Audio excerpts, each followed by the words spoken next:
Hello, and welcome to the show. Long time no see. Thank you so much, Sadiq. And I see many of you already joining us live. Welcome to today's live level up conversation. We got a pretty fun show this beautiful Thursday. So let's dive right in. Welcome to Level Up with Winnie Sun,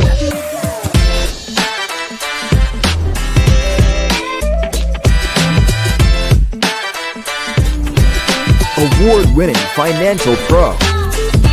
Get ready. Level Up with Winnie Sun. Well, hello, friends. I'm Winnie, your host, an award winning financial pro, Forbes contributor, and a CNBC council member and contributor. And I am so happy to be back and joining you today live. Yes, we are streaming live on a whole bunch of different social media platforms. So jump in, be like Sadiq, say hello, introduce yourself, let me know how you are doing this week. Of course, we are in September now. Can you believe it? The days are passing so fast. Remember, we were just starting and kicking off 2025, and now we're like literally at the end of the year. I know some of you are thinking about what you're going to do for the holidays. I mean, yeah, well, let's talk about the market. Let you know how we're doing. Currently, the Dow is up 329 points. That is a good sign. It's actually green across the board. Nasdaq's up 155 points currently, and the S&P 500 is up 42 points as well. So currently, positive across the board. We've got a little bit more than 20 minutes left before the market's going to close here. But before that happens, let's talk some financial news because a lot has been happening. I mean, you've probably seen this already. And let's just kick it off and talk about something that was shared on CNBC today, talking about, well, the one and only job market here in the United States.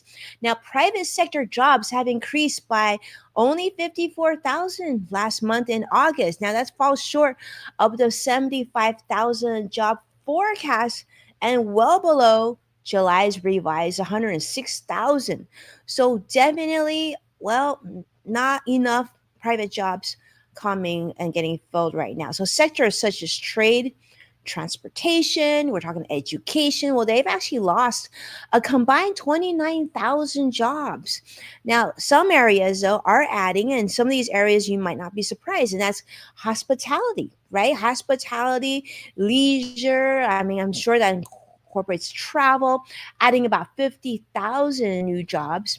Now, ADP has pointed to consumer anxiety, labor shortages, and of course, AI disruption as reasons for slower hiring.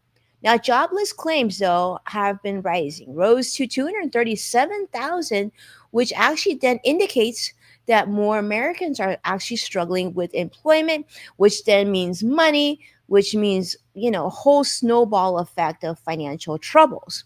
Now, wage growth now does continue to remain stable at 4.4% and about 7% for those who had to shift to another position. And 97.4% now says that a Fed cut rate is now priced in, saying that, well, we're probably going to be getting a Fed cut very soon. Labor data now raises economic concern. Now, all eyes are turning to tomorrow's government jobs report, and we're expecting a slow, sort of modest job, possibly modest job gains, and maybe a small unemployment uptick, but we'll have to see how that unfolds tomorrow. Now, speaking of jobs, I also wanted to talk about something that I'm sure has been on top of your mind, or at least maybe your neighbors or your colleagues or your friends, and that is, well, how much impact will AI have on your job? And what does that mean for your future, right? Now, there was a story that came out of NPR this week talking just about that despite the AI hype, evidence of mass job loss, there says, currently quite limited. In fact, current changes center more on the transformation than actually elimination of what you do at work. Now, this AI shift, they say, is going to resemble sort of the industrial revolution. In fact, a lot of people are calling the AI revolution now the second or third industrial revolution, depending on who you're talking to, changing how a lot of us will work rather than making our jobs obsolete, but changing the way that we work, maybe the way that we conduct our jobs, and possibly even having assistants like your coworker could be that AI technology, right? So job descriptions are also now evolving. If you've been looking for new work, or you may have been seeing this, emphasizing now human oversight and decision making. So they need human creativity. I think that's a good thing. And hopefully it's not just creativity, but also human, practical, reasonable, and ethically, they want to make sure that things are going in the right direction and not completely going haywire. Now, the biggest disruption is role transformation, not unemployment, they say.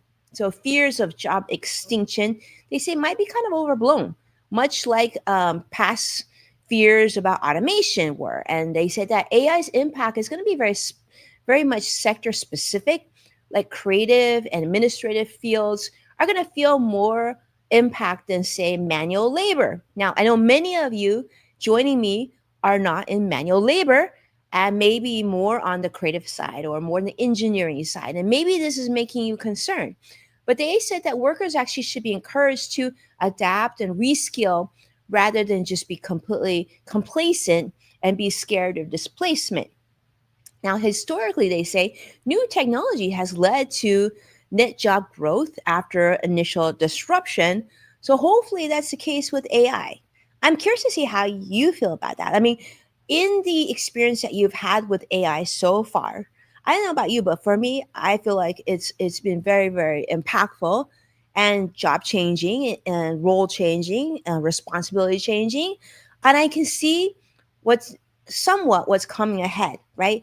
And it is very exciting to see that a lot of the things that maybe you do on a day-to-day basis that maybe require 30 minutes or a couple hours of your time could be done in a matter of seconds.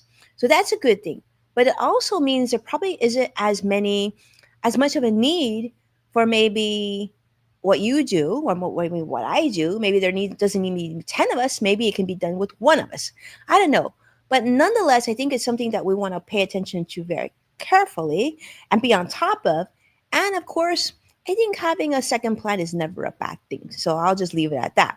Now let's continue though, because I want to talk about another story that came out of CNBC by Alex Herring, talking about, of course, job openings and some of the changes there. Now we know that job openings are falling, fell to actually 7.18 million in July, well below the 7.4 estimated for July, and actually is near pandemic era lows.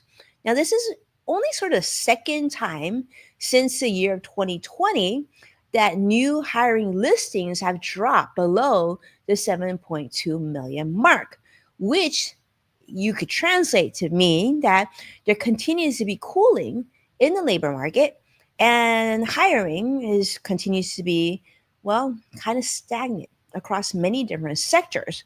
Economists are now warning sort of a frozen job market. And what that means is that both employers and job seekers will sort of be on pause. Now, some areas they say that they're seeing a lot of weakness is like some of the areas that we talked about earlier, which like transportation, but also education is a big one, right? Is education going to be an area that AI will quickly evolve, take over, and make changes to? I guess it depends on what you think. And of course, it also depends on how students feel, right? Although technology is wonderful when it comes to education, not every student was designed to sit in front of a screen, perhaps, or just learn from technology. It could be like a coordination of different people. And the last time I checked, we didn't have enough educators as it was. So perhaps AI will help that industry, but nonetheless, it's something that they're watching very carefully. And of course, with trade, we're seeing signals of more trouble.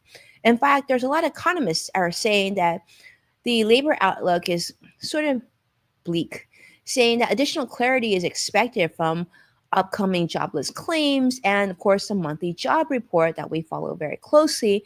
But of course, weak labor data is increasing the likelihood, again, of a Federal Reserve rate cut, which I don't know. I think a lot of that's priced in. I mean, we're seeing positivity across the board today, but I do think when we're hearing good news, that does translate to investors feeling more confident, which could also be showing why we're also seeing green across the board. People are deploying and investing more money, but don't forget also this is the first week of the month, which a lot of times it also means payroll. It could also mean new 401k contributions. So a lot of factors in play. Now let's continue to talk about this story that came out of Reuters. Now, we've talked about trade, we've talked about tariffs. Well, the US goods trade deficit surged to 103 plus billion dollars in July, which is a 22% increase, driven, of course, by a very sharp rise in imports, signaling potential headwinds for the third quarter here. Imports jumped about $18.6 billion to 281 plus billion dollars, while exports dipped slightly. So economists are now forecasting sort of a smaller deficit of 89.45 billion, which makes the actual figure kind of a significant surprise and concern for economic watchers as well. Nonetheless, we see some shrinkage in terms of the GDP, largely due to businesses sort of front loading imports ahead of the Trump administration tariff policy, highlighting, of course, ongoing volatility when it comes to trade here in the United States. But that again is something that we're going to have to keep a close eye on. But with all the uncertainty with tariffs and the global demand shifts and complicated long-term planning for US manufacturing policymakers, and just other alliances and different countries making their own deals and deciding whether or not they're going to be investing in countries such as ours, all of that kind of puts that in a shade of unknown. And it's something that we'll have to continue to watch and follow very closely. But you want to make sure to put that on your radar, because it is something to consider as we make our plans for the year and also next year. Now, speaking of changes, one thing that's kind of exciting that people are talking about is a company named Hitachi. Now, many of you are familiar with that name, but Hitachi has just made a decision. This is reported by Yahoo Finance. They're going to be investing $1 billion to boost power grid manufacturing here in the United States, driven by soaring electricity demand from all our AI data centers and this AI data center boom, right? With AI means that we need a lot more energy, and 457 millions of that will be funding a new transformer facility in South Boston, Virginia.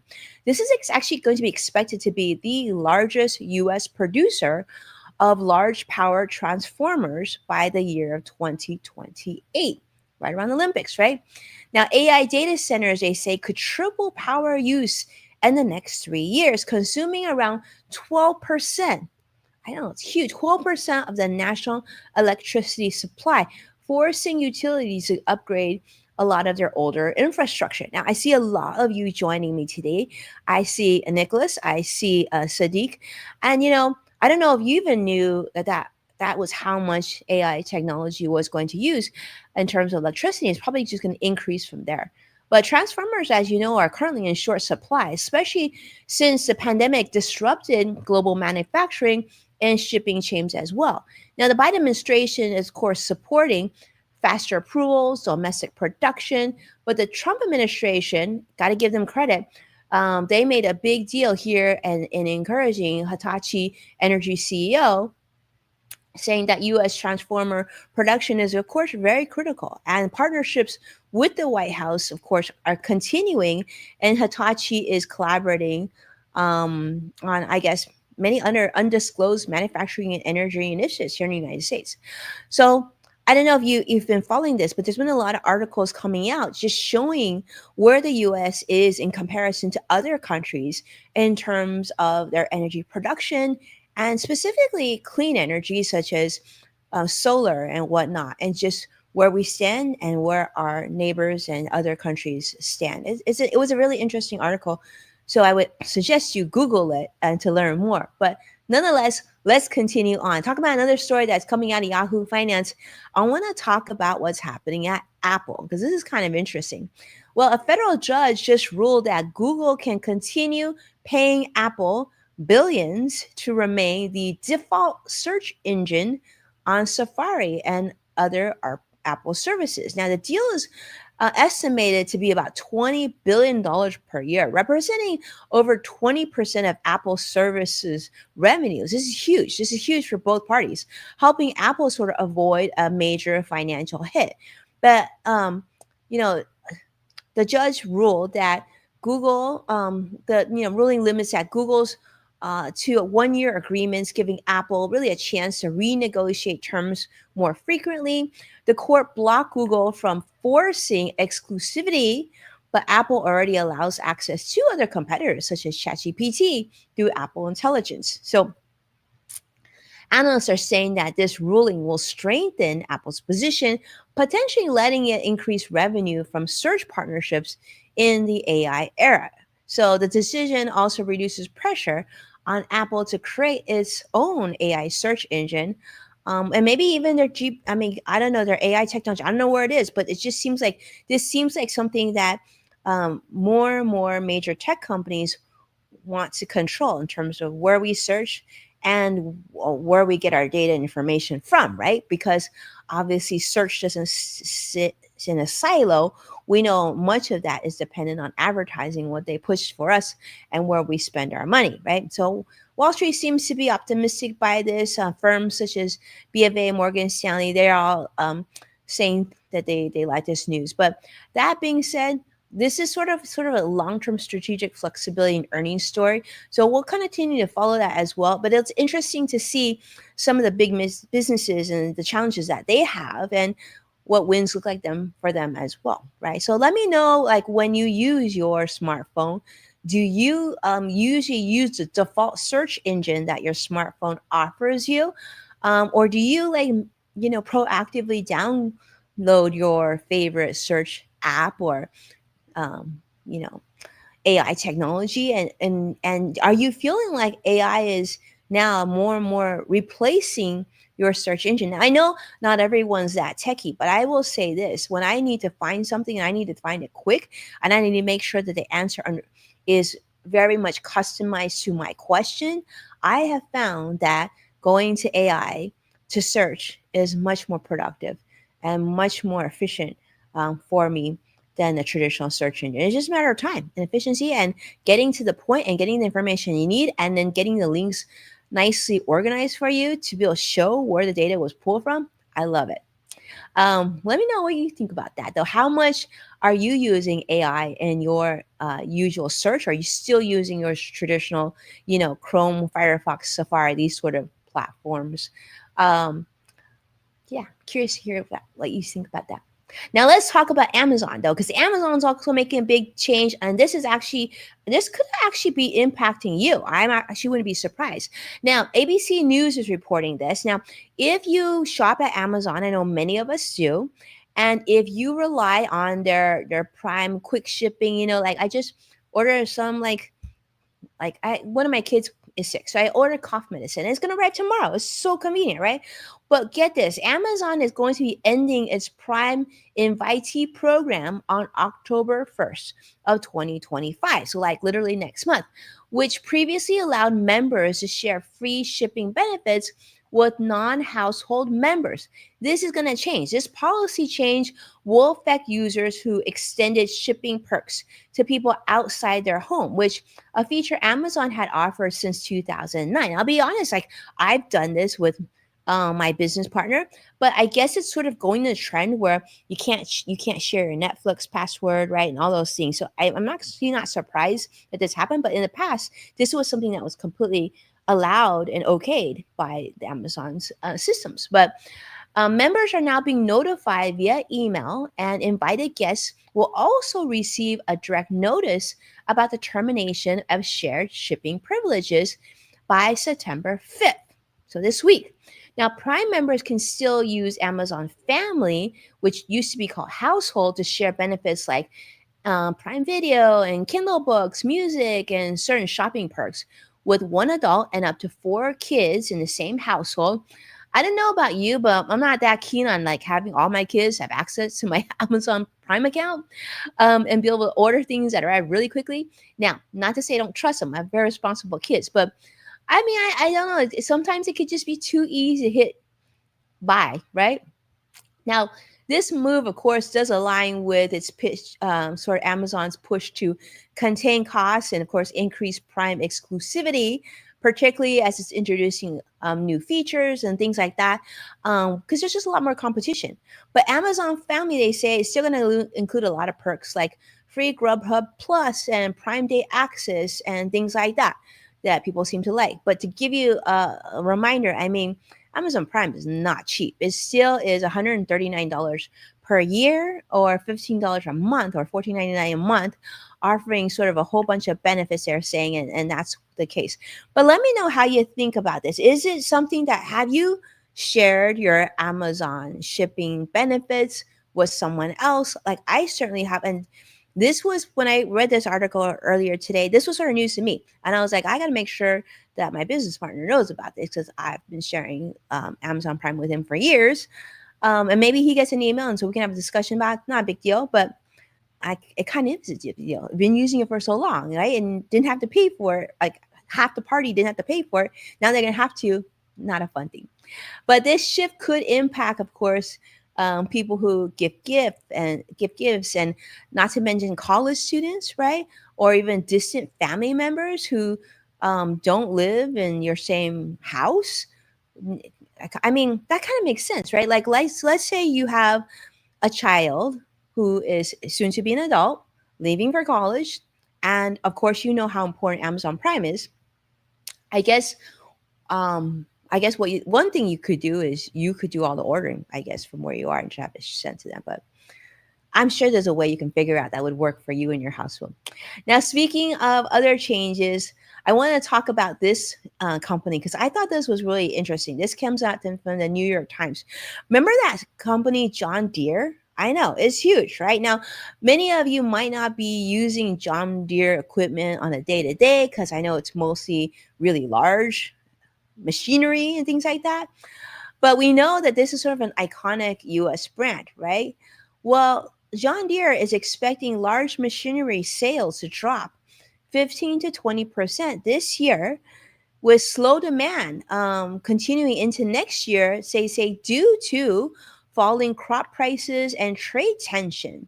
In fact, tariffs on steel and aluminum are costing John Deere, the company, about $600 million, contributing to a 29% drop in net income and leading to hundreds of layoffs in their US based factories. Now, farmers are even flocking to used equipment as new tractor prices have surged 60% in 8 years. Now, some models now cost $250,000 or more than before.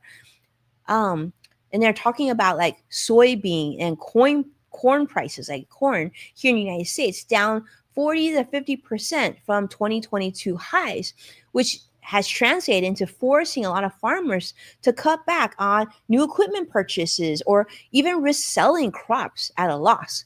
So they're saying that these Trump administration tariffs are triggering now retaliatory duties from China, reducing U.S. soybean exports to China by, get this, over 50% this year and causing $3.4 billion loss for American farmers and growers. So this is becoming a big issue. But I just thought I'd put that on your radar because that is sort of an iconic U.S.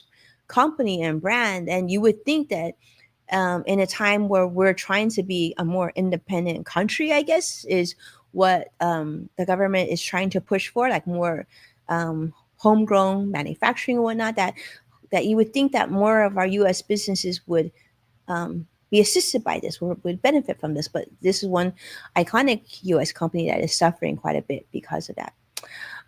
So with that, I don't know. We'll see. We'll see. There's always more business news, and I'll continue to update you as I see more. But I just want to come back and just say I've missed you last few weeks. It's great to be back. I did need to take some time off for some business travel, but I am glad to be back with all of you today. Let's circle back because the market just closed about a minute ago. Dow closed up 350 points. NASDAQ closed up 209 points, which is good. And the S&P 500 closed up 53 points as well. So positive across the board.